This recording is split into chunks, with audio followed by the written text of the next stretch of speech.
জনসাধারণের দীর্ঘদিনের ভোগান্তি দূর করার লক্ষ্যে জামাত ইসলামী চট্টগ্রাম মহানগরী উদ্যোগ নিয়েছে বীরজাকাল খননের। এই প্রকল্পের প্রথম পর্বের কাজ এখনও চলমান, আর কয়েকদিনের মধ্যেই তা সম্পন্ন হবে বলে আশা করা যাচ্ছে। আমরা যখন প্রথম কাজ শুরু করি তখন বীরজাকালের অবস্থা ছিল অত্যন্ত নাজুক। সেখানে পানি চলাচল তো দূরের কথা, অনেকেই সেটিকে খাল হিসেবেও চিনতে পারত না।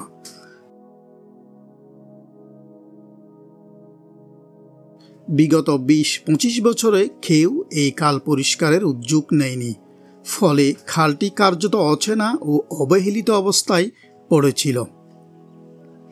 জামাত ইসলামীর তত্ত্বাবধানে খালের উন্নয়নে ধারাবাহিক কাজ চলছে। বর্তমানে খালটি মোটামুটি পরিষ্কার এবং পানি চলাচলের উপযোগী অবস্থায় এসেছে।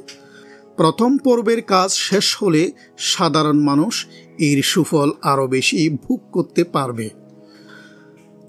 সম্প্রতি কয়েকদিনের বৃষ্টির কারণে একটি জায়গায় প্রায় ৫০ ফিটের মতো একটি অংশে কিছু প্লাস্টিক আবর্জনা জমেছে। অথচ পুরো ১৮০০ ফিট খাল পরিষ্কার করার পর মাত্র ৫০ ফিট জায়গায় এই সমস্যা দেখিয়ে প্রকল্পের অগ্রগতি খাটো করে দেখা সঠিক নয়।